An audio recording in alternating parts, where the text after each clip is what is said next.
Builder को क्या tax लगेगा, कि नहीं लगेगा, कि लगेगा, कि कभी लगेगा, बिल्डर पॉइंट ऑफ व्यू से। बिल्डर में क्या होता है, बिल्डर जब भी बिल्डिंग बनाना चालू करता है तो उसके पास में दो सिस्टम ऑफ अकाउंटिंग है, project completion method, percentage completion method. तो परसेंटेज कंप्लीशन मेथड में तो जितना आपका कोई भी सिस्टम से आप फॉलो करो, जितना काम हुआ उसका 5% प्रॉफिट बताओ, 10% बताओ, जितना पैसा आया उसका कुछ बताओ, जितना माल आप बुकिंग किया उसका बताओ, जो आपकी मर्जी वो बताओ, लॉ में कोई लिखा नहीं है। और यहाँ फॉलो करो प्रोजेक्ट कंप्लीशन मेथड। तो जब बिल्डिंग बनेगा, ओसी आएगा, वो दिन मुझे टैक्स भरने का, जब तक रुपया टैक्स नहीं भरने का है। तो गुप्ता जी ने अभी कैसा बताया, एक जॉइंट वेंचर होता है, बाकी लोग तो 15% वाले, एक 50% वाला एक आदमी है, और 15% वाला प्रॉफिट लेके भाग जाएगा, और 50% वाले को सब भरना पड़ेगा बाद में। तो बहुत बार बिल्डर चाहता है कि नहीं, पैसा हर साल का टैक्स भर दो, तो they follow percentage completion method.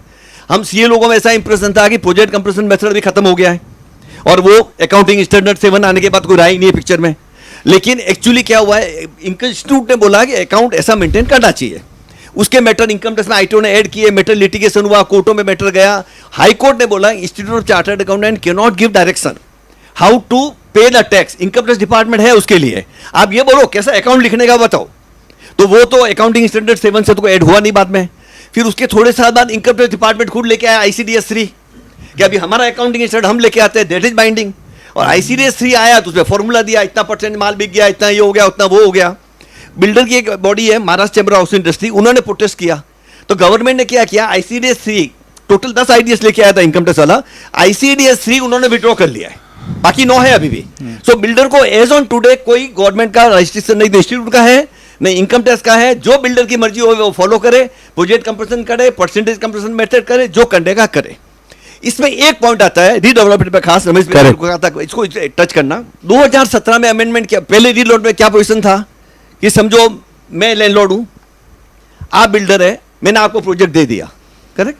अभी प्रोजेक्ट तो मैंने आपको दे दिया, मेरे लैंडलॉर्ड को, मेरे को क्या होता था, आपको तो आप प्रोजेक्ट कंप्लीशन मेथड में टैक्स भरो या परसेंटेज भरो, आपका हो गया। फ्लैट ओनर को टैक्स लगता ही नहीं है। मैं बीच में था लैंडलॉर्ड, और मेरे को क्या होता था, मैंने आपको जगह हैंडओवर कर दिया। अभी आप कभी बिल्डिंग बनाएंगे, मेरे को कभी पैसा देंगे, कभी फ्लैट देंगे, वो तो फ्यूचर के ऊपर है। और मेरे को टैक्स आज ही लगता था, तो आज मैं टैक्स भरूं किधर से? तो मेरे को फ्लैट कम लेके मैं पैसा लेता था, बाद में प्रोजेक्ट ही टेक ऑफ नहीं हुआ तो मेरे पैसा गया घर से। तो उसके लिए उन्होंने गवर्नमेंट ने क्या किया था, 2017 में इंडिविजुअल एंड HUF को बेनिफिट दिया कि अगर इंडिविजुअल एंड HUF अगर लैंडलॉर्ड है और वो जगह रीडेवलपमेंट में दे रहा है, अगर उसका बिजनेस कंसेप्ट है, स्टॉक इन ट्रेड है, जब तो वही जब पैसा मिलेगा या जैसा उसको मर्जी भरे, अगर उसका कैपिटल एसेट है, तो कैपिटल एसेट अगर उसका है तो उसको टैक्स आज नहीं लगेगा, जब भी बिल्डिंग रेडी होके उसको फ्लैट मिलेंगे वो दिन टैक्स लगेगा। अभी समझो मेरे को बिल्डर 50 तो फ्लैट देने वाला है, और समझो 50 करोड़ रुपया भी देने वाला है, तो 50 करोड़ रुपए वो 10% TDS काट लेगा। आज एस्टो में पड़ा रहेगा, TDS का अमाउंट वो भर देगा गवर्नमेंट में, कैरी फॉरवर्ड होगा ईयर आफ्टर ईयर।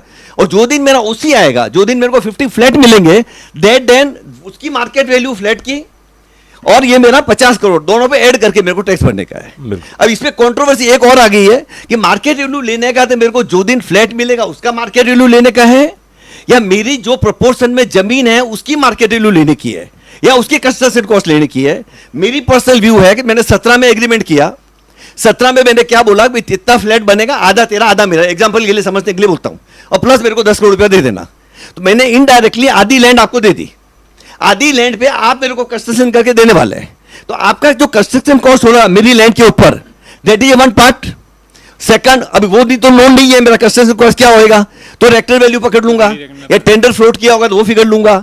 और दूसरा मेरा 50% लैंड का रेक्टर वैल्यू क्या है। अभी रेक्टर जब रेक्टर वैल्यू आती है 10 करोड़ रुपया, और कंस्ट्रक्शन कॉस्ट का होता है जो करो 12 करोड़ रुपया, तो मेरा 12 करोड़ रुपया पकड़ने का, प्लस 10 करोड़ मेरे को मिलने वाला है, तो 22 करोड़ पकड़ने का। तो 22 करोड़ का टैक्स कभी लगेगा जब OC आएगा।